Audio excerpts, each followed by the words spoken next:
Friends, ఈ video నుంచి మనం ఎస్ఎస్సి సిజిఎల్, సిహెచ్ఎస్ఎల్, సిపిఓ వంటి పరీక్షల్లో జియోమెట్రీ అనే చాప్టర్ నుంచి ఇచ్చిన క్వశ్చన్స్ని సాల్వ్ చేయబోతున్నాం. First question: in the figure below lines K and L are parallel, the value of A degree plus B degree is. మనకి ఇక్కడ ఏదైతే ఫిగర్ ఇచ్చాడో దాంట్లో కే అనే లైన్, ఎల్ అనే లైన్ ఒకదానికొకటి ప్యారలల్గా సమాంతరంగా ఉన్నాయంట.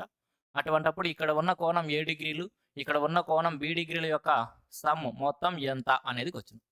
ఈ క్వశ్చన్‌కి ఈజీగా ఇక్కడ ఇచ్చిన 45 డిగ్రీసే మన ఆన్సర్ అని మార్క్ చేసేయొచ్చండి. మరి ఎలా? ఆ 45 డిగ్రీస్ ఆన్సర్ అని మనకెలా తెలిసిద్ది చూద్దాం. ముందుగా కే అనే లైను, అదేవిధంగా ఎల్ అనే లైను ఒకదానికొకటి ప్యారలల్‌గా ఉన్నాయన్నాడు.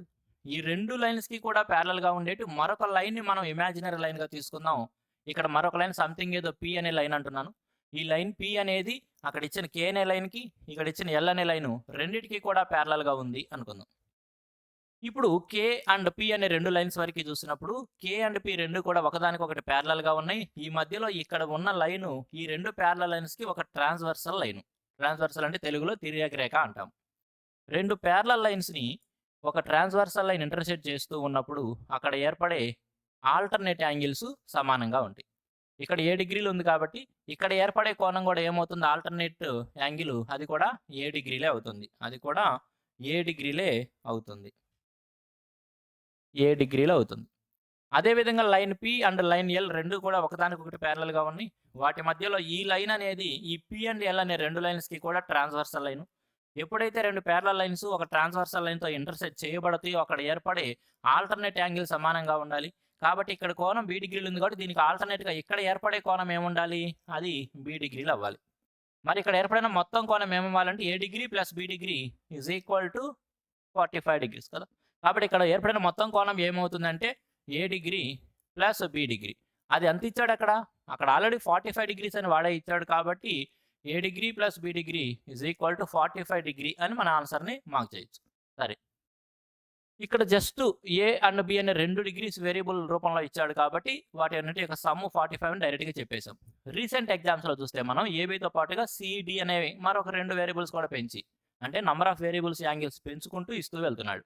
మరి అటువంటి కేసెస్‌లో కూడా ఇమాజినరీ లైన్స్, పారలల్ లైన్స్ గీసుకుంటూ వెళ్తామంటే అక్కర్లేదండి. మరి అటువంటి కేసెస్ కూడా ఆన్సర్ ఎలా డైరెక్ట్‌గా చెప్పొచ్చంటే ఒకసారి చూడండి. ఇక్కడ ఏనే యాంగిల్ యొక్క మొమెంటం ఎటువైపుకుంది? ఇటువైపుకుంది. దాని యొక్క వర్టెక్స్ అటువైపుకుంది. ఈ బి అనే కోణం ఏదైతే ఉందో దీని యొక్క వర్టెక్స్ కూడా ఎటువైపుకుంది? మొమెంటం ఇటువైపుకుంది. మరి 45 డిగ్రీస్ అని ఇక్కడ ఏర్పడిన కోణం ఏదైతే ఉందో యాంగిల్, దీని యొక్క మొమెంటం లేదా వర్టెక్స్ ఏ డైరెక్షన్‌తో ఉంది? ఈ డైరెక్షన్‌తో ఉంది. మనకు ఆ విధంగా ఎన్ని ఇచ్చినప్పటికీ ఏ, బి, సి, డి అని ఆ విధంగా ఎన్ని యాంగిల్స్ ఇచ్చినప్పటికీ కూడా ఒకే సైడ్‌లో మొమెంటం ఉన్న యాంగిల్స్ అన్నిటి యొక్క సమ్ము వేరే సైడ్‌లో మొమెంటం ఉన్న యాంగిల్ అన్నిటి యొక్క సమ్‌కి సమానం అవుతుంది. కాబట్టి ఇక్కడ ఏ, బి, సి, డి అనే ఎన్ని ఇచ్చినప్పటికీ వాటన్నిటి యొక్క సమ్ము ఇటువైపు ముఖంతో ఉన్న కోణములు ఏవైతే ఇస్తాడో వాటన్నిటి యొక్క సమ్‌కి సమానంగా ఉంటుంది. కాబట్టి ఏ అండ్ బి యొక్క మూవ్‌మెంటం అటువైపుకుంది. 45 డిగ్రీస్ యొక్క చూపు ఇటువైపుకుంది. కాబట్టి అటువైపు చూస్తున్న వాటన్నిటి యొక్క మొత్తం ఇటువైపు చూస్తున్న వాటన్నిటి యొక్క మొత్తానికి సమానంగా ఉంటుందని మనం జస్ట్ షార్ట్‌కట్ గుర్తుంచుకోవచ్చు. కాబట్టి ఏబి రెండిటి యొక్క సమ్ము ఇటువైపు చూస్తున్న 45 డిగ్రీస్‌కి సమానం అవుతుంది. అలా కూడా ఎన్ని ఇచ్చినప్పటికీ కూడా కళ్ళతో చూస్తూ ఆన్సర్ పెట్టేయొచ్చు. Option 1 45 degrees is the correct answer. Next one. If two supplementary angles differ by 44 degrees, then one of the angles is. రెండు సప్లిమెంటరీ యాంగిల్స్ మధ్య భేదం 44 డిగ్రీలు ఉన్నట్లయితే ఆ రెండిట్లో ఒక యాంగిల్ ఎంత అనేది క్వశ్చన్. అసలు ముందుగా సప్లిమెంటరీ యాంగిల్స్ అంటే ఏమిటి? ఏవైనా రెండు కోణముల యొక్క మొత్తం, ఏవైనా రెండు యాంగిల్స్ యొక్క సమ్ము 180 డిగ్రీస్‌గా ఉంటే ఆ రెండు యాంగిల్స్‌ని సప్లిమెంటరీ యాంగిల్స్ అంటాం. చూడండి, if A plus B is equal to 180 degrees, then A and B are supplementary to each other. ఒకవేళ ఏ మరియు బి అనే రెండు కోణముల యొక్క మొత్తం 180 డిగ్రీస్‌గా ఉన్నట్లయితే అప్పుడు ఏ మరియు బి అనే రెండు యాంగిల్స్‌ని కూడా సప్లిమెంటరీ యాంగిల్స్ అంటాం. తెలుగులో సంపూరక కోణాలు అంటాం. ఆ రెండు సప్లిమెంటరీ యాంగిల్స్ మధ్య డిఫరెన్స్ 44 డిగ్రీస్ అయితే ఆ రెండిట్లో ఒక యాంగిల్ ఎంత అంటున్నాడు. ఆ రెండిటి యొక్క సమ్ 180 డిగ్రీస్ అని మనం తెలుసుకున్నాం. వాటి మధ్య డిఫరెన్స్ 44 డిగ్రీస్ అని వాడిస్తున్నాడు. సరే, కాసేపు వాటి మధ్య ఆ డిఫరెన్స్ 44 డిగ్రీస్ లేదు అనుకుందాం.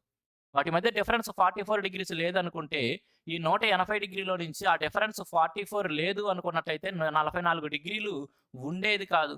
మరి 180లో ఈ 44 లేకపోయి ఉంటే మొత్తం ఎంత అయి ఉండేది? 136 డిగ్రీలు అయ్యి ఉండేది. చూడండి వారెన్నిటి యొక్క సమ్ము నిజానికి 180 డిగ్రీలు ఉండాలి.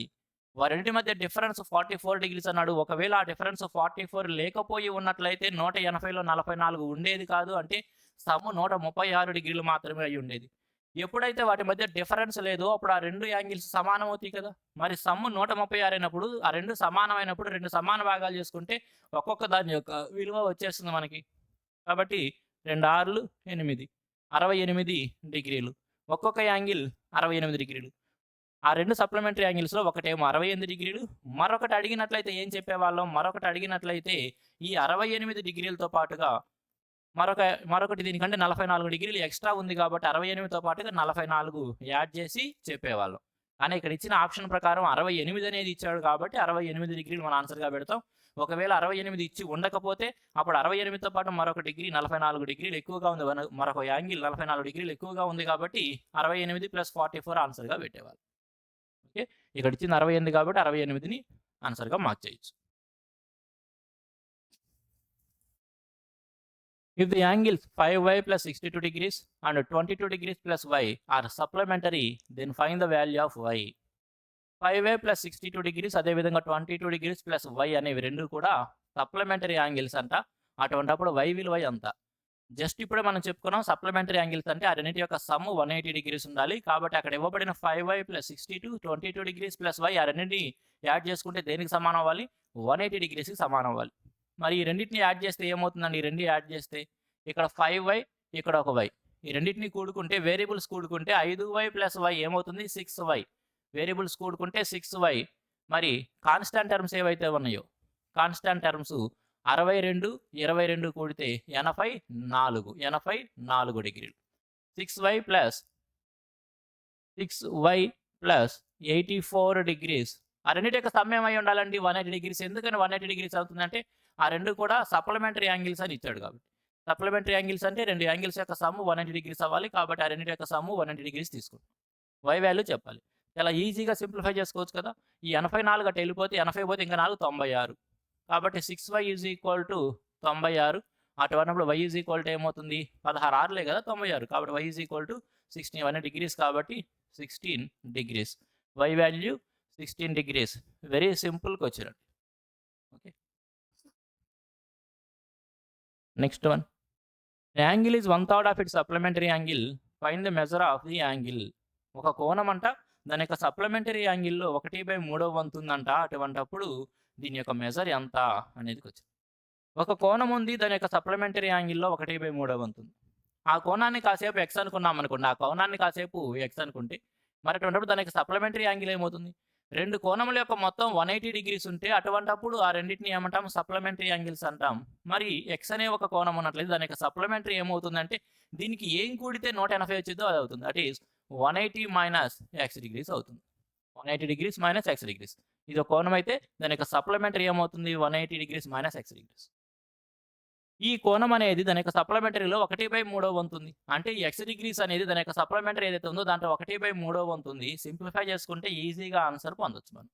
కాబట్టి ఏమవుతుంది? 3x degrees. ఫ్రెండ్స్ ఇక్కడ మీరు x అనేది మనం వాడుతున్నాము, వేరియబుల్ వాడుతున్నామంటే వేరియబుల్ లేకుండా అర్థమెటిక్‌లో చేసినట్టు చేయాలని మాత్రం ప్రయత్నించమాకండి. ప్యూర్ మ్యాథ్స్‌కి వచ్చేటప్పటికి జియోమెట్రీ, ట్రిగ్నోమెట్రీ ఇటువంటి ఆల్జీబ్రా ఇటువంటి వాటికి వచ్చేటప్పటికి మనం ప్యూర్‌గా మ్యాథమెటికల్ యొక్క రూల్స్‌ని బట్టే చేయాలి. మన ఇష్టం వచ్చినట్టు చేస్తానికి ఉండదు.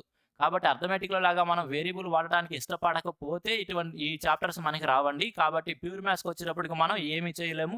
ఖచ్చితంగా మ్యాథమెటికల్ రూల్స్‌ని ఫాలో అవుతూ అలానే చేయాలి. కాబట్టి ఇక్కడ కోణాన్ని మనం x డిగ్రీస్ అనుకుంటే మరొక దాన్ని 180 డిగ్రీస్ - x అనుకున్నాం. కాబట్టి ఈ కోణం దానికి సప్లిమెంటరీ 1/3 వంతు ఉందన్నాడు. సింప్లిఫై చేస్తున్నాం. 3x degrees = 180 degrees. 180 degrees - x degrees. -x ఇటుకి వస్తే ఏమవుతుందండి? 4x డిగ్రీస్ = 180 డిగ్రీస్ అయితే అటువంటప్పుడు x డిగ్రీస్ కోణం ఎంత అవుతుందండి? 45 డిగ్రీస్. x value 45 degrees. ఇది సింప్లిఫై చేయడం మీరు ఫాస్ట్‌గా చేయగలిగితే ఈ స్టెప్స్ అన్ని మీరు మినిమైజ్ చేసుకోవచ్చు. అది స్టూడెంట్ మీద ఆధారపడి ఉంది. 3x, 4x అని మనం డైరెక్ట్‌గా తీసుకోగలిగితే ఈ స్టెప్ రాయకుండా 4x డిగ్రీస్ = 180 తీసుకోవచ్చు. తర్వాత x వాల్యూ 45 అని కూడా మార్క్ చేయొచ్చు. అంటే ఈ స్టెప్ ఒకటి లేకుండా చేసుకోవడం అనేది స్టూడెంట్ యొక్క కేపబిలిటీ మీద ఆధారపడి ఉంది. నేను మీకు అర్థం కావాలి కాబట్టి ఆ రెండింటిని కూడా నేను స్టెప్స్ ఉంచి చెబుతూ ఉన్నాను.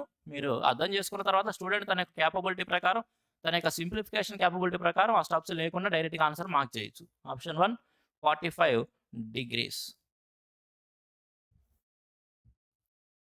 Which of the following conditions is true for the two line segments AB and CD to be congruent? AB మరియు CD అనే రెండు లైన్ సెగ్మెంట్స్ అనేవి కాంగ్రుయెంట్గా సర్వసమానంగా ఉండాలంటే ఈ కింది వాటిలో ఏ కండిషన్ సాటిస్ఫై చేస్తుంది అంటున్నాడు. ఆ రెండు కాంగ్రుయెంట్గా ఉన్నాయి అంటే సర్వసమానంగా ఉన్నాయి అంటే అర్థం ఏందండి? జస్ట్ ఆ రెండు ఈక్వల్గా ఉండాలి. ఆ రెండు లైన్ సెగ్మెంట్స్ ఒకదానికొకటి ఈక్వల్గా ఉంటేనే కదా సర్వసమానత్వం అనేది. కాంగ్రుయెంట్ అంటే వాటి యొక్క షేపు సైజు రెండు కూడా సమానంగా ఉండాలి. ఆప్షన్ 2లో ఏబీ పెద్దది అంటున్నాడు. అటువంటిప్పుడు ఆ రెండు కాంగ్రుయెంట్ ఎందుకు అవుతాయి? ఆప్షన్ బిలో ఏబీ చిన్నది అంటున్నాడు, కాంగ్రుయెంట్ కాదు. నన్ ఆఫ్ దీస్ కాదు. ఆప్షన్ 1 కరెక్ట్గా ఈజీగా అర్థమైపోతుంది. ఆ రెండు లైన్ సెగ్మెంట్స్ ఏబిసిడి ఒకదానికొకటి సమానంగా ఉంటే ఆ రెండింటిని మనం కాంగ్రుయెంట్స్ అంటాము, సర్వసమాన రేఖాఖండాలు అంటాం. కాబట్టి ఆప్షన్ 1 మన ఆన్సర్ అవుతుంది. Friends, staff selection commission SSC conduct చేసి ఎస్ఎస్సి సిజిఎల్, సిహెచ్ఎస్ఎల్, సిపిఓ పరీక్షలకు ప్రిపేర్ అవుతున్న ప్రతి ఒక్కరూ కిరణ్ పబ్లికేషన్ ఎస్ఎస్సి మ్యాథమెటిక్స్ అనే పుస్తకాన్ని తప్పనిసరిగా ప్రిపేర్ అవుతారు. ఎస్ఎస్సి సిజిఎల్ ఎగ్జామ్ క్రాక్ చేసిన ఎవరిని అడిగినా సరే కిరణ్ పబ్లికేషన్ ఎస్ఎస్సి మ్యాథమెటిక్స్ బుక్ని మేము ప్రిపేర్ అయ్యాము అని చెబుతారు. బట్ ఎందుకు ప్రతి ఒక్కరూ ఈ పుస్తకాన్ని ప్రిపేర్ అవుతారు? ఫ్రెండ్స్, ఎస్ఎస్సి తన పరీక్షల్లో 80% వరకు క్వశ్చన్స్ని ప్రీవియస్ అండ్ రిపీటెడ్ మోడల్స్ నుంచి ఇస్తూ ఉంటుంది. ఈ పుస్తకంలో మనకి ఎస్ఎస్సి ఇప్పటి వరకు కండక్ట్ చేసిన ఎగ్జామ్స్లో ఇవ్వబడిన అన్ని మ్యాథ్స్ క్వశ్చన్స్ని కలెక్ట్ చేసి వాటిని చాప్టర్ వైజ్గా, టైప్ వైజ్గా డివైడ్ చేసి ఇవ్వడం జరుగుతుంది. కాబట్టి ఈ పుస్తకాన్ని మనం ప్రిపేర్ అయితే ఎస్ఎస్సి పరీక్షల్లో అడిగే 80% ఆఫ్ ది క్వశ్చన్స్ని మనం కవర్ చేసినట్టు ఉంటుంది. ఎస్ఎస్సి, సిజిఎల్, సిహెచ్ఎస్ఎల్, సిపిఓ వంటి పరీక్షలకు ప్రిపేర్ అవుతున్న ప్రతి ఒక్క స్టూడెంట్ కోసం కిరణ్ పబ్లికేషన్ ఎస్ఎస్సి మ్యాథమెటిక్స్ అనే ఈ పుస్తకం యొక్క కంప్లీట్ వీడియో కోర్సు నేను ఆఫర్ చేస్తున్నాను. ఈ కోర్సులో ఈ పుస్తకంలో ఇవ్వబడిన ప్రతి ఒక్క క్వశ్చన్ని the best conceptual shortcut ద్వారా సాల్వ్ చేస్తూ ఎక్స్ప్లెయిన్ చేయడం జరుగుతుంది. ఈ పుస్తకం మనకి కేవలం ఇంగ్లీష్లో మాత్రమే దొరుకుతుంది కాబట్టి తెలుగు మీడియం విద్యార్థులకు అనుకూలంగా ఉండడం కోసం బుక్లో ఉన్న ప్రతి ఒక్క క్వశ్చన్ని తెలుగులో ట్రాన్స్లేట్ చేసి తెలుగు క్వశ్చన్ని కూడా వీడియో కోర్సులో ప్రొవైడ్ చేయడం జరుగుతుంది. అదేవిధంగా కోర్సులో జాయిన్ అయిన స్టూడెంట్స్కి వీడియో కోర్సుతో పాటుగా తెలుగు అండ్ ఇంగ్లీష్ మీడియంకి సంబంధించిన క్వశ్చన్స్ పీడిఎఫ్స్ అప్లోడ్ చేయడం జరుగుతుంది. అదేవిధంగా ప్రతి ఒక్క క్లాస్కి సంబంధించిన క్లాస్ నోట్స్ యొక్క పీడిఎఫ్ కూడా అప్లోడ్ చేయడం జరుగుతుంది. ఫ్రెండ్స్, ఇది ఒక రన్నింగ్ కోర్స్ అండి. ఈ కోర్సును నేను జూన్ 1, 2024 స్టార్ట్ చేస్తున్నాను. ప్రతిరోజు కూడా క్లాసును అప్లోడ్ చేస్తూ పూర్తి కోర్సుని జస్ట్ 4 మంత్స్లో తప్పనిసరిగా కంప్లీట్ చేయడం జరుగుతుంది. ఫ్రెండ్స్, కోర్సులో జాయిన్ అవ్వాలనుకునే స్టూడెంట్స్ క్వాంటాప్ సెర్చర్ అని మన యొక్క ఛానల్ నేమ్తోనే ప్లేస్టోర్లో యాప్ అవైలబుల్గా ఉంది. మీరు ఇన్స్టాల్ చేసుకొని కోర్సులో జాయిన్ అవ్వచ్చు. అదేవిధంగా కోర్సు గురించి మీరు ఇంకా ఏదైనా ఇన్ఫర్మేషన్ తెలుసుకోవాలనుకుంటే ఇక్కడ ఇచ్చిన నెంబర్కి కాల్ చేసి మీకు కావాల్సిన ఇన్ఫర్మేషన్ పొందవచ్చు. ఫ్రెండ్స్, కోర్సు యొక్క ఫీజు కేవలం 1500 రూపాయలేనండి. ఈ ఫీజు అనేది కేవలం లిమిటెడ్ టైం ఆఫర్, తర్వాత ఫీజు పెరుగుతుంది.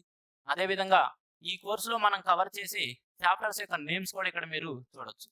ఈ చాప్టర్స్కి సంబంధించి ఈ బుక్లో ఇవ్వబడిన ప్రతి ఒక్క క్వశ్చన్ని కూడా ఎక్స్ప్లెయిన్ చేయడం జరుగుతుంది. ప్రతి ఒక్క క్వశ్చన్ని ది బెస్ట్ వేలో, the best conceptual shortcut ద్వారా ఎక్స్ప్లెయిన్ చేయడం జరుగుతుంది. ఫ్రెండ్స్, ఎస్ఎస్సి ఎగ్జామ్స్ క్రాక్ చేయాలంటే తప్పనిసరిగా కిరణ్ పబ్లికేషన్ ఎస్ఎస్సి మ్యాథమెటిక్స్ అనే ఈ పుస్తకాన్ని ప్రిపేర్ అవి తీరాలి. మీలో కూడా ఎవరైనా సరే రాబోతున్న ఎస్ఎస్సి, సిహెచ్ఎస్ఎల్, సిజిఎల్, సిపిఓ వంటి పరీక్షలని క్రాక్ చేసి జాబ్ పొందాలి అనుకుంటే ఈ కోర్సులో తప్పనిసరిగా జాయిన్ అవ్వండి. Next one, if the complement of an angle is 1/4 of its complement then what will be the angle? ఒక యాంగిల్ యొక్క కాంప్లిమెంట్ అంటే దాని యొక్క కాంప్లిమెంట్లో 1/4 వంతు. ఇక్కడ కాంప్లిమెంట్ కాదండి, క్వశ్చన్లో జస్ట్ ప్రింటింగ్ మిస్టేక్ ఉంది, మీరు సరి చేసుకోండి. క్వశ్చన్లో ప్రింటింగ్ మిస్టేక్ ఉంది, కాంప్లిమెంట్ కాదు సప్లిమెంట్ అని ఉండాలి. సప్లిమెంట్. ఎస్, తెలుగు మాత్రం నేను టైప్ చేశాను కాబట్టి నేను ఆ తప్పుని సవరించేసి తెలుగు టైపింగ్ చేశాను. బుక్లో ఇచ్చింది అక్కడ జస్ట్ ప్రింటింగ్ మిస్టేక్ ఉంది, మనం సవరించుకుందాన్ని. ఇప్పుడు క్వశ్చన్ చదవండి. If the complement of an angle is 1/4 of its supplement then what will be the angle? ఒక కోణం యొక్క కాంప్లిమెంటరీ యాంగిల్ అంట దాని యొక్క సప్లిమెంటరీ యాంగిల్లో 1/4 వంతు ఉందంట. అటువంటిప్పుడు ఆ కోణం ఏమిటి అనేది క్వశ్చన్. సప్లిమెంటరీ యాంగిల్స్ అంటే ఏమిటి అనేది మనం చెప్పుకున్నాం. మరి కాంప్లిమెంటరీ యాంగిల్స్ అంటే ఏమిటి చూడండి. If A plus B is equal to 90 degrees, A మరియు బి అనే రెండు యాంగిల్స్ యొక్క సమ్ 90 డిగ్రీస్ అయినట్లయితే అప్పుడు A and B are complement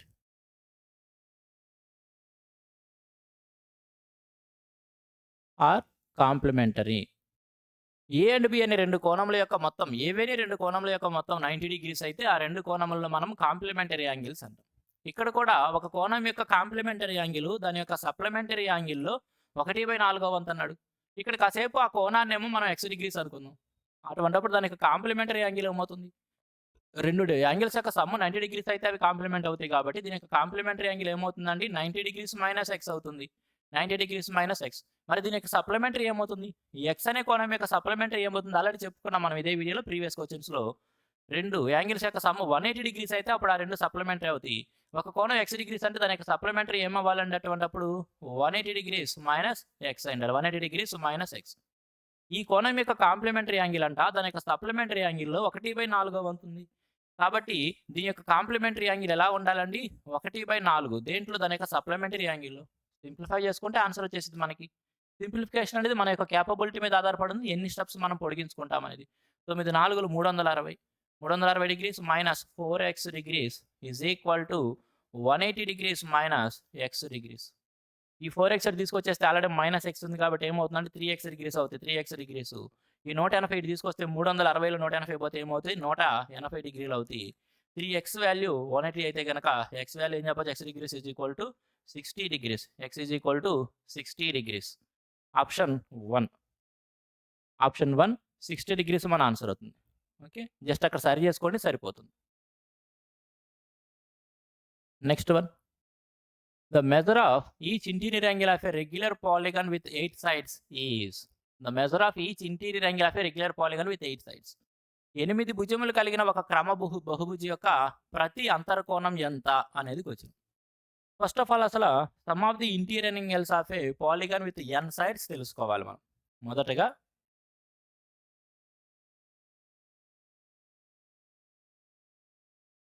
some of the interior angles of a n-sided polygon is equal to n minus 2 into 180 degrees. n భుజములు కలిగిన ఒక క్రమ బహుభుజి యొక్క అంతర్కోణాల మొత్తం అనేది n minus 2 into 180 డిగ్రీస్కి సమానం. ఇక్కడ n క్రమ బహుభుజి అంటే n-sided regular polygon. n-sided regular polygon. n-sided regular polygon is equal to n minus 2 into 180 degrees. n minus 2 into 180 degrees. Okay, ఒక క్రమ బహుభుజి రెగ్యులర్ పాలిగన్ అంటే దాంట్లో ఉన్న భుజములన్నిటి యొక్క పొడవు సమానంగా ఉంది అని. ఒక రెగ్యులర్ పాలిగన్కి n సైడ్స్ ఉన్నట్లయితే దాంట్లో ఉన్న అన్ని అంతర్కోణాల మొత్తం n minus 2 into 180 degrees. The sum of all the interior angles of a regular polygon is n-sided regular polygon is n minus 2 into 180 degrees. తెలుగులో అంటే n భుజములు కలిగిన ఒక క్రమ బహుభుజి యొక్క అంతర్కోణాల మొత్తం 180 డిగ్రీలు అని. మరి సమ్ వచ్చేటప్పటికి n minus 2 into 180 degrees అయితే ఈచ్ ఇంటీరియర్ యాంగిల్ ఏమవుతుంది? ఈచ్ ఇంటీరియర్ యాంగిల్ ఏమవుతుంది అప్పుడు? ఈచ్ ఇంటీరియర్ యాంగిల్ అక్కడ n సైడ్స్ ఉన్నాయంటే n కోణాలు ఉన్నట్టే. కాబట్టి n minus 2 into 180 డిగ్రీస్ని మనం ఎంతో డివైడ్ చేసుకుంటే సరిపోతుంది. n minus 2 into 180 డిగ్రీస్ అనే దాన్ని ఎంతో డివైడ్ చేసుకుంటే మనకి ఈచ్ ఇంటీరియర్ యాంగిల్ ప్రతి అంతర్కోణం యొక్క విలువ తెలిసిపోతుంది. ఇక్కడ క్వశ్చన్ ఏమి ఇచ్చాడు? ఒక రెగ్యులర్ పాలిగన్ ఒక క్రమ బహుభుజిలో 8 సైడ్స్ ఉన్నాయంట. దాంట్లో ఉన్న ఈచ్ ఇంటీరియర్ యాంగిల్ యొక్క మెజర్ ఎంత అంటున్నాడు. 8 భుజములు ఉన్నప్పుడు టోటల్ ఇంటీరియర్ యాంగిల్స్ యొక్క సమ్ ఏమవుతుంది? n minus 2 into 180. n అనేది 8 అయినప్పుడు n ఈజ్ ఈక్వల్ టు 8 అయినప్పుడు ఏమవుతుందండి? n వాల్యూ 8 అంటే 8 నుంచి 2 పోతే 6 into 180 degrees divided by n అంటే ఎన్ని భుజములు ఉంటాయి? ఎన్ని ఉన్నాయి ఇక్కడ సైడ్స్? 8 ఉన్నాయి కాబట్టి 8తో డివైడ్ చేసుకోవాలి. 8తో డివైడ్ చేస్తున్నాను. ఒకవేళ డైరెక్ట్గా కొట్టేయడం ఇబ్బందిగా ఉంది అనుకున్నారనుకోండి, ఇక్కడ 2తో కొట్టేస్తే 2 3 2 4 4 1 4 45. కాబట్టి 45 3 ఎంత? 135 డిగ్రీలు. కాబట్టి each interior angle 135 degrees. Option 1 అవుతుంది. Okay, next one. If triangles ABC and PQR are both isosceles with AB is equal to AC and PQ is equal to PR respectively, if also AB is equal to PQ and BC is equal to QR, and angle B is equal to 50 degrees, then what is the measure of angle R? If triangle ABC and PQR are both isosceles, ABC అనే త్రిభుజము PQR అనే త్రిభుజం రెండు కూడా isosceles triangles అంటే సమద్విబాహు త్రిభుజాలు. అంటే ఆ రెండు త్రిభుజాలలో కూడా రెండు భుజాలు సమానంగా ఉన్నాయి. ABC అనే దాంట్లో AB, AC రెండు కూడా సమానంగా ఉన్నాయంట. ABC త్రిభుజంలో AB is equal to AC అన్నాడు. ABC అనే ట్రయాంగిల్ ఉంది. ఇది ఒక ఐసోసెలిస్ ట్రయాంగిల్. దీంట్లో AB, AC సమానం. AB అనే భుజము, AC అనే భుజము సమానంగా ఉన్నాయి. అదేవిధంగా PQR అనే ట్రయాంగిల్ PQ, PR సమానంగా ఉన్నాయి. PQR అనే ట్రయాంగిల్ ఉంది. PQR అనే ట్రయాంగిల్ ఉంది. దీంట్లో PQ అనేది PR అనే రెండు సైడ్స్ సమానంగా ఉన్నాయి. AB అనేది PQకి సమానంగా ఉంది. AB అనేది PQకి సమానంగా ఉందంటే అర్థం చేసుకోండి, AB అనే భుజము PQకి సమానంగా ఉందంటే AB అదేవిధంగా AC రెండు ఒకదానికొకటి సమానం. ఎప్పుడైతే AB అనేది PQకి సమానం అయిపోయిందో అదేవిధంగా PQ, PR రెండు సమానం కాబట్టి ఇది కూడా సమానం. అంటే ఈ 4 భుజములు ఒకదానికొకటి సమానంగా ఉన్నాయి. తర్వాత ఏమిచ్చాడు? Angle B is equal to 50 degrees, then what is the measure of angle R? Angle B యొక్క వాల్యూ 50 degrees. అంటే ఇక్కడ B దగ్గర ఇక్కడ ఉన్న కోణం 50 డిగ్రీలు అయినట్లయితే యాంగిల్ R ఎంత? యాంగిల్ R ఇక్కడ ఉన్న కోణం ఎంత అనేది వచ్చింది. ఫ్రెండ్స్, ఒక ఐసోసెలిస్ ట్రయాంగిల్లో ఆపోజిట్ ఏ ట్రయాంగిల్ అయినా సరే ఈక్వల్ సైడ్స్కి ఆపోజిట్గా ఉన్న యాంగిల్స్ ఈక్వల్గా ఉంటాయి. ఇక ఐసోసెలిస్ ట్రయాంగిల్లో రెండు భుజములు సమానంగా ఉంటాయి, రెండు సైడ్స్ సమానంగా ఉంటాయి కాబట్టి ఆ రెండు ఈక్వల్ సైడ్స్కి ఆపోజిట్గా ఉన్న యాంగిల్స్ సమానంగా ఉండాలి. ఇక్కడ ఇది ఐసోసెలిస్ ట్రయాంగిల్. AB అనేది AC అనే సైడ్కి సమానంగా ఉన్నట్లయితే ABకి ఆపోజిట్గా ఉన్న యాంగిల్, ACకి ఆపోజిట్గా ఉన్న యాంగిల్ రెండు సమానంగా ఉండాలంటే ఇక్కడ 50 డిగ్రీలు ఉంటే ఇక్కడ కూడా ఎంత ఉండాలి? 50 డిగ్రీలే ఉండాలి. 50 డిగ్రీలే. ఎప్పుడైతే ఈ రెండు ట్రయాంగిల్స్ సర్వసమానం అయిపోయినాయో, ఎందుకంటే ఈ రెండు సైడ్స్ ఒకదానికొకటి సమానం అయిపోయినాయి, ఖచ్చితంగా ఇక్కడ యాంగిల్ 50 అయితే ఇక్కడ యాంగిల్ 50నే. అదేవిధంగా చూసుకుంటే ఇక్కడ కోణమైనా సరే ఇక్కడ కోణమైనా సరే ఎట్లా ఉండాలండి? 50 డిగ్రీస్ కానీ కరస్పాండింగ్ యాంగిల్స్ ఎంత ఉండాలి? 50 డిగ్రీసే ఉండాలి. కాబట్టి యాంగిల్ R కూడా ఏమవుతుంది? 50 డిగ్రీసే అవుతుంది. That is option 1. Very easy question అండి, ఈజీగా మార్క్ చేయొచ్చు. Next question, triangle ABC and PQR are similar to each other if measurement of BC is equal to 5 centimeters, measurement of QR is equal to 12.5 centimeters and PQ is equal to 6.25 centimeters. Find measurement of AB. ABC మరియు PQR అనే రెండు త్రిభుజాలంట similar triangles, ఆరోపిత ఉన్న త్రిభుజాలు. దానిలో BC పొడవు 5, QR పొడవు 12.5, ఆ విధంగా PQ పొడవు 6.25 అని ఇచ్చి AB యొక్క పొడవు ఎంత అనేది క్వశ్చన్. ఈ క్వశ్చన్ని మనం ముందుగా నేను మీకు డయాగ్రామ్స్ గీసి ఎక్స్ప్లెయిన్ చేస్తాను. వన్స్ మనం అర్థం చేసుకున్న తర్వాత ఎగ్జామ్ పాయింట్ ఆఫ్ వ్యూలో దీనికి డయాగ్రామ్స్ ఏం గీయకుండానే మనం డైరెక్ట్గా ఆన్సర్ డ్రా చేసుకోవచ్చు. అది కూడా ఎలా తీసుకోవాలో చూపిస్తాను. ముందుగా మీకు అర్థం అవ్వడం కోసం రెండు డయాగ్రామ్స్ గీసి ఎక్స్ప్లెయిన్ చేస్తాను, చూడండి. ABC, PQR అనే రెండు త్రిభుజాలు ఉన్నాయి. ఆ రెండు కూడా ఒకదానికొకటి సిమిలర్ ట్రయాంగిల్స్. ABC అనే ఒక ట్రయాంగిల్ ఉంది. ఇదేమో ట్రయాంగిల్ ABC అనుకుందాం, ట్రయాంగిల్ ABC. అదేవిధంగా PQR అనే మరొక ట్రయాంగిల్ ఉంది. PQR అనే మరొక ట్రయాంగిల్ ఉంది. ఈ రెండు ఒకదానికొకటి సిమిలారిటీ ట్రయాంగిల్స్ కాబట్టి సిమిలారిటీ గుర్తుతో ఇక్కడ నేను ఇండికేట్ చేస్తున్నాను. అదేం రాయాల్సిన అవసరం లేదు, జస్ట్ ఇచ్చాడు కాబట్టి మీకు ఎక్స్ప్లెయిన్ చేస్తూ అది రాశాను అంతే. ఇక్కడ BC యొక్క పొడవు 5 సెంటీమీటర్లుగా ఇచ్చాడు. BC అంటే ఈ సైడ్ యొక్క లెంత్ 5 సెంటీమీటర్స్గా ఇచ్చాడు. QR 12.5, QR అంటే 12.5 అనమాట, 12.5. అదేవిధంగా PQ యొక్క పొడవు 6.25, PQ అంటే ఈ సైడు 6.25 దాని యొక్క పొడవు. AB యొక్క పొడవు ఎంత? AB యొక్క పొడవు ఎంత అంటున్నాడు. ఫ్రెండ్స్, సిమిలర్ ఫిగర్స్లో అది ట్రయాంగిల్స్ అవ్వచ్చు ఏవైనా సరే ఇక్కడ ట్రయాంగిల్స్ ఇచ్చాడు కాబట్టి వాటి వరకే మాట్లాడుకుందాం. సిమిలర్ ట్రయాంగిల్స్లో కరస్పాండింగ్ సైడ్స్ యొక్క రేషియో యూనిఫామ్గా ఈక్వల్గా ఉంటుంది. కరస్పాండింగ్ సైడ్స్ యొక్క రేషియో సమానంగా ఉండాలి. ఈ త్రిభుజాల్లో చూసుకున్నప్పుడు ట్రయాంగిల్ ABCలో AB అనేది PQకి కరస్పాండింగ్ సైడు, BC అనేది QRకి, అదేవిధంగా AC అనేది PRకి కరస్పాండింగ్ సైడ్స్. కాబట్టి కరస్పాండింగ్ సైడ్స్ మధ్య రేషియో ఎలా ఉండాలండి? సమానంగా ఉండాలి. అంటే ఇక్కడ ట్రయాంగిల్ ABCలో మనం AB అనే దానికి BC అనే దానికి రేషియో తీసుకుంటే, ట్రయాంగిల్ ABCలో AB అనే సైడ్కి BC అనే సైడ్కి రేషియో తీసుకుంటే అది దేనికి సమానంగా ఉండాలి? దాని కరస్పాండింగ్ సైడ్. AB యొక్క కరస్పాండింగ్ సైడ్ ట్రయాంగిల్ PQRలో PQ కాబట్టి PQ అనే సైడ్కి, BCకి కరస్పాండింగ్ సైడ్ QR కాబట్టి QR అనే సైడ్కి రేషియో సమానంగా ఉండాలి. కరస్పాండింగ్ సైడ్స్ యొక్క రేషియో ఎలా ఉండాలి? సమానంగా ఉండాలి. కాబట్టి ఇక్కడ మనం ఏం చెప్పొచ్చు? AB యొక్క పొడవు అది మనకు తెలవదు, సంథింగ్ ఏదో AB. BC యొక్క పొడవు ఎంత ఇచ్చాడు? 5 ఈజ్ ఈక్వల్ టు పీక్యూ ఎంత అంటే 6.25 6.25 డివైడెడ్ బై క్యూఆర్ 12.5 ఇప్పుడు మనకి ఏబి యొక్క పొడవు కావాలి. సింప్లిఫై చేసుకోవచ్చు, జస్ట్ అర్థం చేసుకోండి. ఇక్కడ న్యూమరేటర్లో ఉన్నదానికి డబల్ ఉంది, డినామినేటర్ 6.25కి డబలే కదా, కాబట్టి ఇక్కడ ఏబీకి కూడా డబల్ 5 అవుతుంది. మరి ఏబీ ఏమవుతుంది అన్నప్పుడు ఏబీ ఏమవుతుందంటే 2.5, ఏబీ 2.5 అవుతుంది. ఇక్కడ అర్థం చేసుకుంటే మనం న్యూమరేటర్లో ఉన్నదానికి డినామినేటర్లో డబల్ ఉంది, కాబట్టి ఏబీ కూడా డబల్ ఉండాలి. లేదంటే మీరు సింప్లిఫై చేసుకోవచ్చు, అది మీ ఇష్టం. పైన 2 డెసిమల్స్ ఉన్నాయి కాబట్టి కింద 2 డెసిమల్స్ పెట్టుకుంటే 1/2, 2 1 2 2.5 క్యాన్సిల్ కూడా చేసుకోవచ్చు. అయితే అంత అవసరం ఏమి లేదు. న్యూమరేటర్లో ఉన్నదానికి డినామినేటర్ డబల్ ఉంది కాబట్టి ఇక్కడ ఏబీకి డినామినేటర్ 5 డబల్ అయి ఉండాలి, కాబట్టి ఏబీ వాల్యూ 2.5. ఏబీ ఎంత అండి 2.5. సరే, ఇవి డయాగ్రామ్స్ గీసి మనం అర్థం చేసుకున్నాం. మరి ఎగ్జామ్ పాయింట్ ఆఫ్ వ్యూలో ఇవన్నీ గీస్తా కూర్చోవాలి, ఈ క్వశ్చన్ అంత డిమాండ్ చేస్తుందంటే అవసరం లేదు. ఎగ్జామ్లో ఇవన్నీ కూడా చేయాల్సిన అవసరం లేదు, కాబట్టి అరే చేసేస్తున్నాను, ఇంత అవసరం లేదు. మరి ఎలా ఆన్సర్ చెప్పాలి? ఇదంతా మనకు తెలుసు కదా, మనం ప్రాక్టీస్ చేసేటప్పుడు, మనం కాన్సెప్ట్స్ నేర్చుకునేటప్పుడు, ప్రిపేర్ అయ్యేటప్పుడు, ప్రాక్టీస్ చేసేటప్పుడు అవన్నీ చేస్తాం. వన్స్ మన కాన్సెప్ట్ నేర్చుకొని ప్రాక్టీస్ చేసిన తర్వాత, అర్థం చేసుకున్న తర్వాత ఇంకా మనకేం తెలుసు, జస్ట్ కరస్పాండింగ్ సైడ్స్ రేషియో కావాలనేది అర్థమవుతుంది. ఇక్కడ ట్రయాంగిల్ ఏబీసీ, ట్రయాంగిల్ పీక్యూఆర్ అన్నాడు కాబట్టి ఈ మొదటి 2 ఏవైతే ఉన్నాయో ఏబీ అనే లైన్ సెగ్మెంట్, ఇక్కడ మొదటి 2 ఉన్న పీక్యూ అనే లైన్ సెగ్మెంట్ కరస్పాండింగ్ సైడ్స్. అదేవిధంగా రెండోది మూడోది బీసీ అనేది ఇక్కడ ఇచ్చిన రెండోది మూడోది క్యూఆర్కి కరస్పాండింగ్ సైడ్స్. అదేవిధంగా మొదటిది మూడవది ఏసీ అనేది ఇక్కడ ఇచ్చిన పీఆర్కి, ఇక్కడ మొదటిది మూడవది పీఆర్కి కరస్పాండింగ్ సైడ్స్. ఆ ఏబీసీ పీక్యూఆర్ అనే నొటేషన్ చూస్తూనే, ఆ ట్రయాంగిల్స్ యొక్క నేమ్స్ చూస్తూనే వాటి యొక్క కరస్పాండింగ్ సైడ్స్ ఏమిటి అనేది మనం అర్థం చేసుకోవాలి. సరే, అలా అర్థం చేసుకున్న తర్వాత బీసీ క్యూఆర్, బీసీ అంటే రెండోది మూడోది, క్యూఆర్ అంటే ఇక్కడ కూడా రెండోది మూడోది, కరస్పాండింగ్ సైడ్స్ రేషియో ఎలా ఇచ్చాడు 5 and 12.5గా ఇచ్చాడు.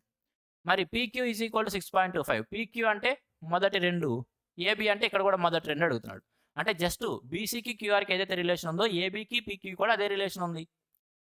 మరి ఏబీలో ఇచ్చిన 5 దాని కరస్పాండింగ్ సైడ్ 12.5కి సమానం అయితే, ఏబీలో ఇచ్చిన 5 దాని కరస్పాండింగ్ సైడ్ 12.5కి సమానం అయినట్లయితే పీక్యూ 6.25, పీక్యూ అంటే ఇక్కడ సెకండ్ ట్రయాంగిల్ అది 6.25 అయితే దాని యొక్క కరస్పాండింగ్ వాల్యూ ఏమవుతుంది, దాని యొక్క కరస్పాండింగ్ వాల్యూ ఏబీ ఏమవుతుంది, ఏబీ చూడండి 5 అనేది 12.5 అయిందంటే 2.5 టైమ్స్ చేశాడు కదా, దీన్ని 2.5 టైమ్స్ చేస్తే అవుతుంది.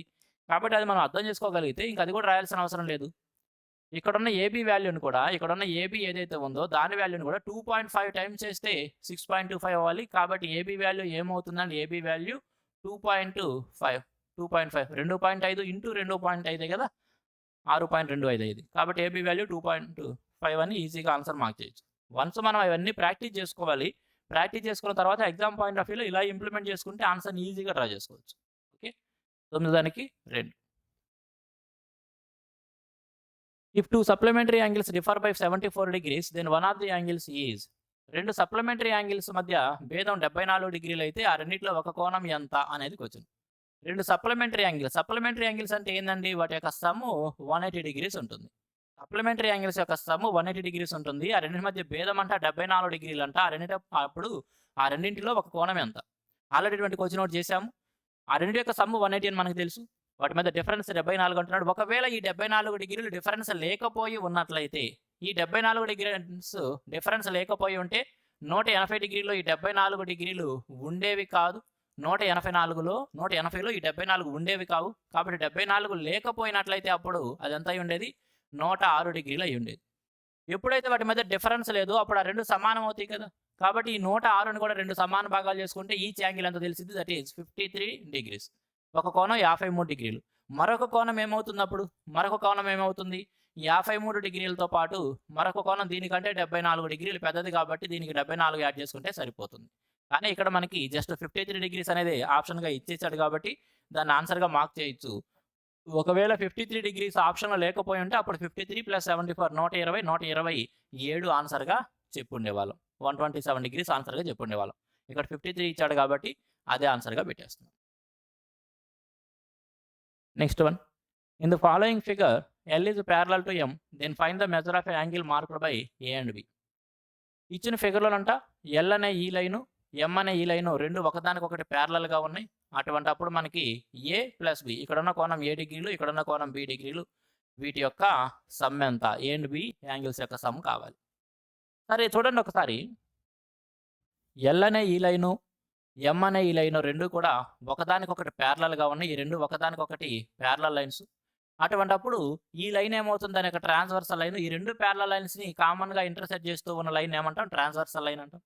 ఈ విధంగా రెండు ప్యారలల్ లైన్స్‌ని ఒక ట్రాన్స్‌వర్సల్ లైన్ గనక ఇంటర్సెక్ట్ చేసినట్లయితే ఇక్కడ ఈ 110 డిగ్రీలు ఈ సి అనేది ఏమవుతాయి? కరస్పాండింగ్ యాంగిల్స్ అవుతాయి. జాగ్రత్తగా అర్థం చేసుకోండి. రెండు ప్యారలల్ లైన్స్ ఉన్నాయండి. ఈ రెండు కూడా ప్యారలల్ లైన్స్. ఈ రెండింటిని కూడా ఏదో ఒక కామన్ లైన్ ఇంటర్సెక్ట్ చేస్తుంది. దాన్ని వాటి యొక్క ట్రాన్స్‌వర్సల్ లైన్ అంటాం. అలా transversal line 1, 2 parallel lines intersect చేసినప్పుడు ఇక్కడుండే కోణము, అదేవిధంగా ఇక్కడుండే కోణం రెండు కూడా కరస్పాండింగ్ యాంగిల్స్ అంటాం. అంటే ఈ రెండు సమానంగా ఉంటాయి. కరస్పాండింగ్ యాంగిల్స్ సమానంగా ఉంటాయి. ఇదే ప్రిన్సిపల్ ప్రకారం ఇక్కడ కూడా 110 ఈ సి రెండు సమానంగా ఉండాలి కాబట్టి అది అర్థం చేసుకున్న తర్వాత మనము సి అనేది ఎలా తీసుకోవచ్చండి? 110 డిగ్రీలు. సి అనేది 110 డిగ్రీలు. సరే. ఒక లైన్ పైన కంప్లీట్ యాంగిల్ ఏమవుతుంది? 180 డిగ్రీస్ కదా! ఏదైనా ఒక లైన్‌ని మరొక లైన్ ఈ విధంగా ఇంటర్సెక్ట్ చేసినప్పుడు ఇటువైపు ఏర్పడిన యాంగిల్ ఏ అయినట్లయితే, ఇటువైపు ఏర్పడింది బి అయినట్లయితే తప్పనిసరిగా ఏ అండ్ బి యొక్క సమ్ ఏమై ఉండాలి? 180 డిగ్రీలు. ఎందుకంటే అవి రెండు కూడా ఒకే స్ట్రెయిట్ లైన్ మీద ఉన్నాయి. Straight angle 180 degrees. అంటే ఒకవేళ ఇటువైపు ఏ అనేది ఒకవేళ 100 అయినట్లయితే బి ఎంత అవుతుంది? 80 అవుతుంది. ఎందుకంటే ఆ రెండిటి యొక్క సమ్ము 180 అవ్వాలి కాబట్టి. కాబట్టి ఇక్కడ సి వాల్యూ 110. ఆ రెండు ఏ అండ్ సి రెండు కూడా అడ్జసెంట్ యాంగిల్స్. ఒకే లైన్ పైన ఉన్న అడ్జసెంట్ యాంగిల్స్. కాబట్టి ఏ వాల్యూ ఏమవ్వాలి? 70. ఏ వాల్యూ ఎంత అండి? 70. ఏ వాల్యూ వచ్చేసింది. తరువాత ఏ వాల్యూ వచ్చేసింది. మరి బి వాల్యూ కూడా తీసుకోవాలిగా. చూడండి ఏదైనా ఒక ట్రయాంగిల్‌లో ఒక సైడ్‌ని పొడిగించడం ద్వారా ఒక ఎక్స్టర్నల్ యాంగిల్ గనక మనం ఫార్మ్ చేసినట్లయితే, ఏదైనా ఒక ట్రయాంగిల్‌లో ఒక సైడ్‌ని ముందుగా ఒక ట్రయాంగిల్ ఉంది. దీనిలో ఒక సైడ్‌ని మాత్రమే ఎక్స్టెండ్ చేస్తున్నాం. దీంట్లో ఒక సైడ్ ఈ సైడ్‌ని మాత్రమే ఈ విధంగా ఎక్స్టెండ్ చేసినప్పుడు ఇక్కడ ఒక ఎక్స్టర్నల్ యాంగిల్ ఫార్మ్ అవుతుంది కదా! ఈ ఎక్స్టర్నల్ యాంగిల్ అనేది మిగిలిన రెండు ఇంటీరియర్ యాంగిల్స్ యొక్క సమ్‌కి సమానంగా ఉంటుంది. ఇక్కడ ఏర్పడిన ఎక్స్టర్నల్ యాంగిల్ మిగిలిన రెండు ఇంటీరియర్ యాంగిల్స్ అంటే ఇక్కడ ఒకవేళ ఏ డిగ్రీలు, ఇక్కడ బి డిగ్రీలు లేదా ఇక్కడ ఎక్స్, వై ఉన్నట్లయితే ఈ కోణం దేనికి సమానం అవుతుందంటే ఈ రెండు ఇంటీరియర్స్ యొక్క సమ్‌కి that is A degree plus B డిగ్రీకి సమానం అవుతుంది. ఈ ప్రిన్సిపల్‌ని బేస్ చేసుకొని ఇక్కడ ఏం చెప్పొచ్చు? మనం ఇంతవరకు ట్రయాంగిల్‌ని కన్నా అబ్జర్వ్ చేసామనుకోండి. ఇంతవరకు ఒక ట్రయాంగిల్‌ని మనం అబ్జర్వ్ చేసినట్లయితే దీంట్లో ఒక సైడ్‌ని నేను పొడిగిస్తున్నాను. ఒక సైడ్‌ని పొడిగించినప్పుడు ఇక్కడ ఒక ఎక్స్టర్నల్ యాంగిల్ ఫార్మ్ అయింది. అది బి అంటున్నాను. ఇక్కడ ఏర్పడిన ఎక్స్టర్నల్ యాంగిల్ దేనికి సమానం అవ్వాలంటే మిగిలిన రెండు ఇంటీరియర్ యాంగిల్స్ యొక్క సమ్‌కి సమానం అవ్వాలి. మిగిలిన రెండు ఇంటీరియర్ యాంగిల్స్ యొక్క సమ్‌కి సమానం అవ్వాలి. మరి బి ఏమవుతుందండి? ఏ అండ్ 40 ఈ రెండిటి యొక్క సమ్‌కి సమానం అవుతుంది. బి అనేది ఏ అండ్ 40 రెండిటి యొక్క సమ్‌కి సమానం అవుతుంది. అటువంటిప్పుడు బి యొక్క కోణం ఎంత? 70 ప్లస్ 40 110 డిగ్రీలు. 110 డిగ్రీలు. ఓకే. మరి ఇప్పుడు మనకేం కావాలి? ఏ అండ్ బి రెండిటి యొక్క సమ్ కావాలి. సమ్ ఏం కాదు విడివిడిగా చెప్పాలి. కాబట్టి ఏ ఎంత అన్నాడండి? ఏ ఏమో 70 డిగ్రీలు వచ్చింది మనకి. బి ఎంత వచ్చింది? బి ఈజ్ ఈక్వల్ టు 110 డిగ్రీలు వచ్చింది. బి ఏమో 110 డిగ్రీలు. ఏ 70 బి 110. ఏ 70 బి 110 ఆప్షన్ 3లో ఉంది. ఆప్షన్ 3లో ఏ 70 బి 110. ఓకే. ప్రిన్సిపల్స్ ఇప్పుడు నేను ఏవైతే చెప్పానో అవన్నీ కూడా మీరు చక్కగా నోట్ చేసుకోవాలి. ప్రతి ప్రిన్సిపల్ వస్తేనే మనం ఆన్సర్ చేయగలం. మనం ఇష్టం వచ్చినట్టు చేస్తానికి ఉండదు. ఇదంతా అరేంజ్ చేస్తున్నాను మీకు డయాగ్రామ్ అర్థం అవ్వడం కోసం. అసలు క్వశ్చన్ ఏమి ఇచ్చాడని మీకు అర్థం అవ్వాలంటే నేను రాసింది అరేంజ్ చేయాలి. కాబట్టి ఇప్పుడు మీరు మరలా ట్రై చేయండి. అంతకు అర్థం కాబట్టి వీడియోని మరలా రివైండ్ చేయండి. వీడియో మీ దగ్గరే ఉంటుంది కాబట్టి ఎన్నిసార్లైనా చూడొచ్చు. కాబట్టి మరలా వీడియోని రివైండ్ చేసి చూడండి. అదకుండా దానికి ఏం చెప్పొచ్చు? ఆప్షన్ ఏనేమో 70 డిగ్రీలు, బి ఏమో 110 డిగ్రీలు. ఫ్రెండ్స్ టైప్ 1లో ఇచ్చిన క్వశ్చన్స్ అయిపోయినాయి. టైప్ 2లో ఇచ్చిన క్వశ్చన్స్‌ని చేద్దాం. PQR is an equilateral triangle whose side is 10 centimeters. What is the value of the in radius of triangle PQR? PQR is an equilateral triangle. PQR అనేదంట ఒక equilateral triangle అంట. దాని ప్రతి భుజము కూడా 10 సెంటీమీటర్లు ఉంది. What is the value of the in radius of triangle PQR? మరి triangle PQR యొక్క ఇన్ రేడియస్ ఎంత అనేది క్వశ్చన్. ఫ్రెండ్స్ ఏదైనా ఒక ఈక్విలేటరల్ ట్రయాంగిల్‌లో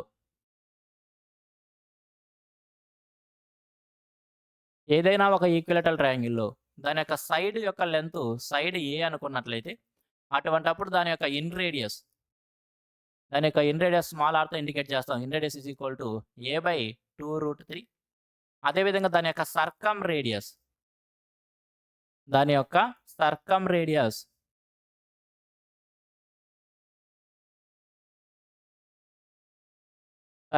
మనం క్యాపిటల్ ఆర్తో రిప్రజెంట్ చేస్తాం. That is a/√3. ఇక్కడ ఇన్ రేడియస్ అంటే అంతర్వృత్త వ్యాసార్థం. సర్కమ్ రేడియస్ అంటే బాహ్య వృత్త వ్యాసార్థం అని తెలుగులో కావాలనుకున్న వాళ్ళకి. కాబట్టి దాని యొక్క భుజం తెలిస్తేనే దానికి మనం ఇన్ రేడియస్ అయినా సర్కమ్ రేడియస్ అయినా సరే చెప్పేయచ్చు. ఇక్కడ సైడ్ వచ్చేటప్పటికి 10 సెంటీమీటర్స్ అని ఇచ్చాడు. దానికి ఇన్ రేడియస్ అడుగుతున్నాడు. కాబట్టి ఇన్ రేడియస్ ఏమైపోతుందండి? a/2√3. ఏ అంటే ఎంత ఇచ్చాడు? 10/2√3. 10/2√3. 2 1లో 2 5లు కొట్టేస్తే ఏం మిగిలిద్ది? 5/√3 మిగిలిద్ది. 5/√3. ఆప్షన్ 1లో ఉంది. ఆప్షన్ 1లో. ఇవి నోట్ చేయండి, తప్పనిసరిగా రావాలి. Next one. The smallest angle of a triangle is 40 degrees less than the largest angle. If the largest angle is 80 degrees, then find the third angle of the triangle. The smallest angle of a triangle is 40 degrees less than the largest angle. ఒక త్రిభుజంలో అన్నిటికంటే చిన్న కోణం అంట, అన్నిటికంటే పెద్ద కోణం కంటే కూడా 40 డిగ్రీలు తక్కువ అంట. అన్నిటికంటే పెద్ద కోణం ఏమో 80 డిగ్రీలు అంట. అటువంటప్పుడు మూడవ కోణం ఎంత అంటున్నాడు. ఇక్కడ అన్నిటికంటే పెద్ద కోణం 80 డిగ్రీలని వాడే ఇచ్చాడు. అన్నిటికంటే పెద్ద కోణం 80 డిగ్రీలు. అన్నిటికంటే చిన్నది దీనికంటే 40 డిగ్రీలు తక్కువ అంటున్నాడు. అన్నిటికంటే చిన్నది దీనికంటే 40 డిగ్రీలు తక్కువ అంటే 80 కంటే 40 తక్కువ అంటే ఏమవ్వాలి? 40 డిగ్రీలు. అన్నిటికంటే చిన్నది 40, అన్నిటికంటే పెద్దది 80. మరి మధ్యలో ఉండే ఇంకో కోణం ఏదైతే ఉందో మూడవ కోణం అది ఎంత? చూడండి, ఏ ట్రయాంగిల్ అయినా సరే సమ్ ఆఫ్ ది యాంగిల్స్ 180 డిగ్రీసే ఉండాలి. Some of the angles 180 degrees అంటే ఈ మూడు కోణాలు కూడుకున్నట్లయితే 180 రావాలి. మరి 80, 40, 120 వస్తున్నాయి. మరి అవతల కోణం ఏమవ్వాలి? అప్పుడు 60 డిగ్రీలు అవ్వాలి. మూడో కోణం ఎంత? 60 డిగ్రీలు. అప్పుడే కదా ఆ మూడు కూడుకుంటే మనకి 180 డిగ్రీస్ అయ్యేది. కాబట్టి థర్డ్ యాంగిల్ ఎంత అని చెప్పొచ్చండి? 60 degrees. Option 4. Very simple question అండి. జస్ట్ థర్డ్ యాంగిల్ 60 డిగ్రీస్ తీసుకోవడం చాలా easy. In triangle PQR, the internal bisector of angle Q and angle R meet at O. If angle QPR is equal to 70 degrees, then what is the value of angle QOR? In triangle PQR అనే ఒక త్రిభుజం ఉందంట.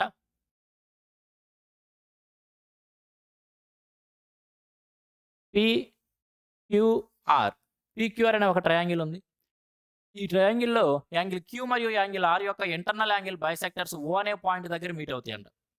ఇక్కడ ఈ ట్రయాంగిల్లో angle Q and angle R యొక్క angular bisectors అంటే కోణ సమద్విఖండన రేఖలు. యాంగులర్ బైసెక్టర్స్ అంటే కోణ సమద్విఖండన రేఖలు.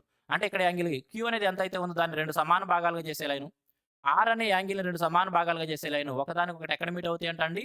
ఎక్కడ మీట్ అవుతాయి? ఎట్ O అనే పాయింట్ దగ్గర మీట్ అవుతాయి అంట. ఈ O అనే పాయింట్ దగ్గర మీట్ అవుతాయి. Angle QPR is equal to 70 degrees. QPR 70 degrees అంటే ఈ P దగ్గర ఉన్న కోణం 70 డిగ్రీలు. అటువంటప్పుడు యాంగిల్ QOR ఇక్కడ ఉన్న కోణం ఎంత అనేది క్వశ్చన్. సార్ ఇది ఏ ప్రిన్సిపల్ అయినా బేస్ చేసుకొని ఇచ్చిన క్వశ్చన్. ముందుగా మనం జియోమెట్రీలో ఇచ్చిన క్వశ్చన్ ఏ ప్రిన్సిపల్ని బేస్ చేసుకొని ఇచ్చాడో అది చెప్పుకుందాం. తరువాత క్వశ్చన్కి ఆ ప్రిన్సిపల్ ప్రకారం ఆన్సర్ చెప్పేయచ్చు. ఫ్రెండ్స్ గమనించండి, ఏదైనా ఒక ట్రయాంగిల్ ఉంది.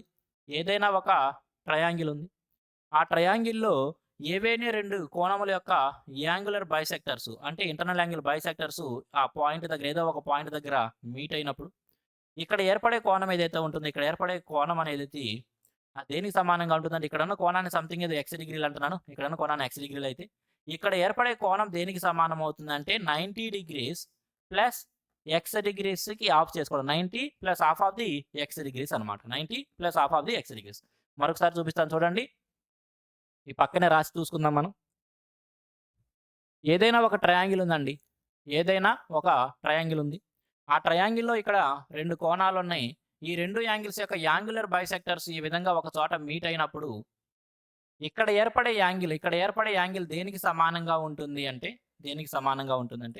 ఇక్కడ ఉన్న కోణం కాసేపు మనం x డిగ్రీలు అనుకున్నట్లయితే లేదా అనుకో ఏదైనా సరే ఇక్కడ ఏర్పడే కోణం అప్పుడు 90 degrees plus half of the x degrees. 90 degrees plus half of the x డిగ్రీస్కి సమానంగా ఉంటుంది. అంటే ఇది ఇన్ సెంటర్ అవుతుంది అనమాట. ఒక ట్రయాంగిల్ యొక్క ఇంటర్నల్ యాంగులర్ బైసెక్టర్స్ యొక్క intersection point, the point of intersection of the angular bisectors of a triangle is incentre. అంతర్వృత్త కేంద్రము అంటాం తెలుగులో. దాని యొక్క కోణం ఎంత ఉంటుంది అన్నప్పుడు 90 degrees plus half of the given x degrees. కాబట్టి ఇక్కడ ఈ కోణం ఎంత ఉంటుంది అంటే ఇక్కడ 70 ఇచ్చాడు కాబట్టి 90 degrees plus half of the 70 degrees. 70లో సగం తీసుకొని 90కి యాడ్ చేసుకోవాలి. కాబట్టి 90 ఒక 30 యాడ్ చేసుకుంటే 125 డిగ్రీలు, 125 డిగ్రీస్. ఆప్షన్ 2. నెక్స్ట్ టైం ఇటువంటి క్వశ్చన్ వస్తే ఇదంతా మీరేం రాయాల్సిన అవసరం లేదు. జస్ట్ ఇక్కడ 70 ఇచ్చాడు కాబట్టి 90కి ఆ 70లో సగాన్ని యాడ్ చేసుకుంటే సరిపోతుంది. 90కి ఆ 70లో సగాన్ని యాడ్ చేస్తే 125 అవుతుంది. Next one, PQR is a triangle such that PQ is equal to PR. RS and QT are the medians of the triangle PQ and PR respectively. If the medians RS and QT intersect at right angles, then what is the value of PQ by QR whole square? PQR is a triangle such that PQ is equal to PR. PQR అనేది ఒక triangle అంట. దాంట్లో PQ అనే side PR అనే side ఒకదానికొకటి సమానంగా ఉంటాయి అంటున్నాడు. PQR అనే ట్రయాంగిల్లో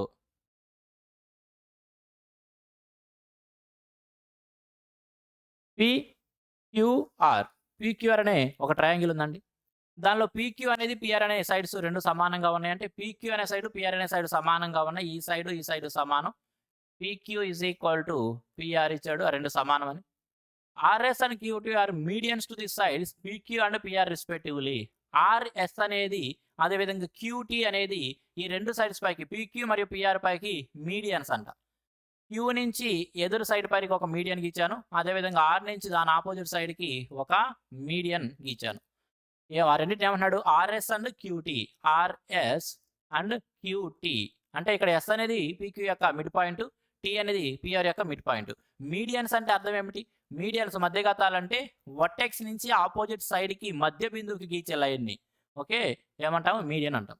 కాబట్టి ఇక్కడ QT RS రెండు మీడియన్స్ అంటే T అనేది PR సైడ్ యొక్క మిడ్ పాయింట్, S అనేది PQ సైడ్ యొక్క మిడ్ పాయింట్. అదేవిధంగా మనం అర్థం చేసుకోవాల్సింది ఇక్కడ PQ PR రెండు కూడా సమాన భుజాలు. అంటే ఇది ఒక ఐసోసెలిస్ ట్రయాంగిల్ అయినప్పుడు ఐసోసెలిస్ ట్రయాంగిల్లో మీడియన్ ఏమవుతుంది? ఐసోసెలిస్ ట్రయాంగిల్లో ఈక్వల్ సైడ్స్ పైకి గీచిన మీడియన్ యాంగులర్ బైసెక్టర్ గాను, పర్పెండిక్యులర్ బైసెక్టర్ గాను, యాల్టిట్యూడ్ గాను కూడా యాక్ట్ చేస్తూ ఉంటుంది. అవన్నీ కూడా సమానం అవుతాయి.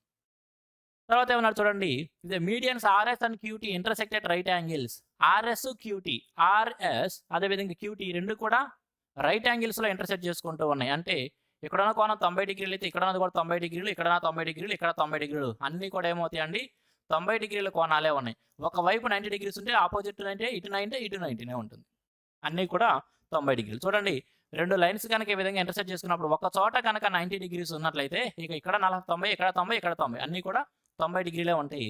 కాబట్టి ఈ రెండు రైట్ యాంగిల్స్ ఇంటర్సెక్ట్ చేసుకుంటే నాలుగు వైపులా కూడా 90 డిగ్రీలే చొప్పునే ఉంటుంది. Then what is the value of PQ by QR whole square? PQ అదేవిధంగా QR ఈ రెండు సైడ్స్ యొక్క రేషియోకి హోల్ స్క్వేర్ అంతా అనేది వచ్చింది. సరే చూడండి, చాలా మంచి క్వశ్చన్ అండి. చూడండి, ముందుగా మనకేం తెలవాలంటే ఇది ఒక ఐసోసెలిస్ ట్రయాంగిల్ వాడే ఇచ్చాడు PQ PR అని.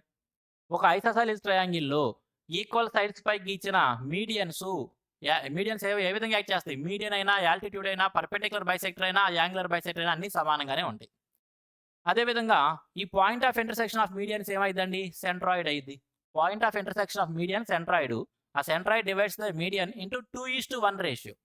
ఆ సెంట్రాయిడ్ అనేది ఆ మీడియన్ని 2:1 రేషియోలోకి డివైడ్ చేస్తుంది. 2:1 రేషియోలో డివైడ్ చేస్తుంది. కాబట్టి దీన్ని నేను కాసేపు 2 యూనిట్స్ అనుకుంటే ఇది 1 యూనిట్ అయింది.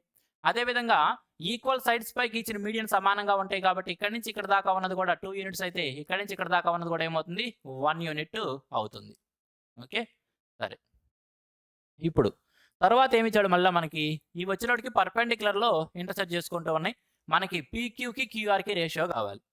ముందుగా నేను PQ గురించి మాట్లాడితే PQ గురించి S అనేది PQ యొక్క మిడ్ పాయింట్ కాబట్టి ఒకవేళ నేను ఇంతవరకు తీసుకుంటే, అంటే నేను ఏ ట్రయాంగిల్ తీసుకున్నాను? ఈ ట్రయాంగిల్ వరకు తీసుకుంటున్నా. ఇంతవరకు తీసుకుంటే ఇన్ ట్రయాంగిల్ Q ఈ పాయింట్ నువ్వు అనుకుంటే in triangle QOS, in triangle QOS. Triangle QOSలో ఏముంది? ఇక్కడ 90 డిగ్రీస్ ఉంది కదండి, ఇక్కడ 90 డిగ్రీస్. కాబట్టి 90 డిగ్రీస్గా ఉన్నప్పుడు అదొక రైట్ యాంగిల్ ట్రయాంగిల్ అయినప్పుడు అక్కడ కనుక మనం పైథాగరస్ని అప్లై చేసుకున్నాం అనుకోండి, ఈ QS అనేది ఏమైంది? QS అనేది దాని యొక్క హైపోటెన్యూస్ అయింది. అదేవిధంగా QS అనేది PQలో సగమే కదా. QS ఈజ్ ఈక్వల్ టు ఇక్కడ QS ఈజ్ ఈక్వల్ టు అంటే అది PQలో సగం. దాని యొక్క హోల్ స్క్వేర్ దేనికి సమానం అవుతుంది? Hypotenuse square is equal to some of the squares of the sides. అంటే 2 square plus 1, 2 square plus 1 square. దేనికి సమానం అవ్వాలి? 2 స్క్వేర్ ప్లస్ 1 స్క్వేర్కి, దట్ ఈజ్ 4 1 5కి సమానం. ఏంటిది? PQ by 2 whole square. అటువంటిప్పుడు మనకి PQ యొక్క స్క్వేర్ ఏమవుతుందండి? ఇక్కడ 4 అటు వెళ్తే మల్టిపుల్ చేసింది 4 5 అంతా 20. PQ స్క్వేర్ 20 అని వచ్చేసింది. ఇక మనకి QR కూడా తెలిస్తే, QR యొక్క హోల్ స్క్వేర్ కాబట్టి QR స్క్వేర్ కూడా తెలిస్తే సరిపోతుంది. ఇప్పుడు మనం ట్రయాంగిల్ QOR తీసుకుంటే, ఇప్పుడు ట్రయాంగిల్ QOR ట్రయాంగిల్ క్యూఆర్ కూడా ఒక రైట్ యాంగిల్ ట్రయాంగిలేగా. కాబట్టి in triangle QOR, triangle QR చూస్తే ఇక్కడ కూడా క్యూఆర్ ఏమైంది, హైపోటెన్యూస్ అయింది. కాబట్టి క్యూఆర్ యొక్క హోల్ స్క్వేర్ దేనికి సమానం అవ్వాలి, దేనికి సమానం అవ్వాలంటే ఇటేపు 2 ఇటేపు 2 ఉంది కాబట్టి 2 square plus 2 square, 2 square plus 2 square, that is 2 square plus 2 స్క్వేర్కి సమానం అవుతుంది 4 4 8, 4 4 8 అనమాట. ఇప్పుడు మనకి పీక్యూ స్క్వేర్ తెలుసు, క్యూఆర్ స్క్వేర్ తెలుసు, పీక్యూ బై క్యూఆర్ యొక్క హోల్ స్క్వేర్ కావాలి, పీక్యూ బై క్యూఆర్ యొక్క హోల్ స్క్వేర్. కాబట్టి పీక్యూ బై క్యూఆర్ యొక్క హోల్ స్క్వేర్ అంటే ఏమవుతుందండి, హోల్ స్క్వేర్ అంటే పీక్యూ స్క్వేర్ ఎంత ఇచ్చాడు 20 డివైడెడ్ బై క్యూఆర్ స్క్వేర్ ఎంత 8. సింప్లిఫై చేసుకోవడమేగా, 4 5 4 2 5/2, 5/2. అదే మనకు కావాల్సిన ఆన్సరు ఆప్షన్ 2 5/2. చాలా మంచిగా వచ్చినండి, ఎక్సలెంట్గా ఇచ్చాడు, మనం కూడా చాలా జాగ్రత్తగా చేయొచ్చు. Next one, for the figure given below find the value of 2 times of angle A plus angle B. ఇక్కడ ఇచ్చిన ఫిగర్లో యాంగిల్ ఏ యొక్క 2 times యాంగిల్ బి యొక్క సమ్ ఎంత అంటున్నాడు. ముందు ఏ అండ్ బి యాంగిల్స్ మనకు కావాలండి. ఇక్కడ చూస్తే side AC side BC of the triangle are equal అని ఇచ్చాడు. ఎప్పుడైతే ఈ విధంగా ఇండికేట్ చేశాడో సైడ్ ఏసీ అనేది సైడ్ బీసీ అనేది ఒకదానికొకటి సమానం అంటే ఏమవ్వాలి, అదొక ఐసోసెలిస్ ట్రయాంగిల్ అయింది, అంటే సమద్విబాహు త్రిభుజమైంది. ఒక ట్రయాంగిల్లో ఈక్వల్ సైడ్స్కి ఆపోజిట్గా ఉండే యాంగిల్స్ ఈక్వల్గా ఉంటాయి. అంటే ఈ సైడ్కి ఆపోజిట్గా ఉన్న ఈ యాంగిల్, ఈ సైడ్కి ఆపోజిట్గా ఉన్న ఈ యాంగిల్ రెండు సమానం, అంటే ఏబి అనే రెండు యాంగిల్స్ ఒకదానికొకటి సమానంగా ఉన్నాయి. ఈ ట్రయాంగిల్ ఏబీసీలో ఇక్కడ యాంగిల్ సి 45 డిగ్రీలు అయితే ఈ రెండింటి యొక్క సమ్ ఏమవ్వాలి, ఏ ట్రయాంగిల్లో అయినా some of the angles 180 degrees. మరి ఈ రెండింటి వరకు ఈ యాంగిల్ వరకు 45 అయితే ఏ అండ్ బి ఈ రెండు కోణంల యొక్క మొత్తం ఏమవ్వాలండి, 135 అవ్వాలి. ఇప్పుడు angle A plus angle B ఏమవ్వాలి, ఖచ్చితంగా 135 డిగ్రీలు అయితే 135 డిగ్రీలు. మనకి 2 times of A plus B, అదేవిధంగా ఈ రెండు కూడా సమానం కదా.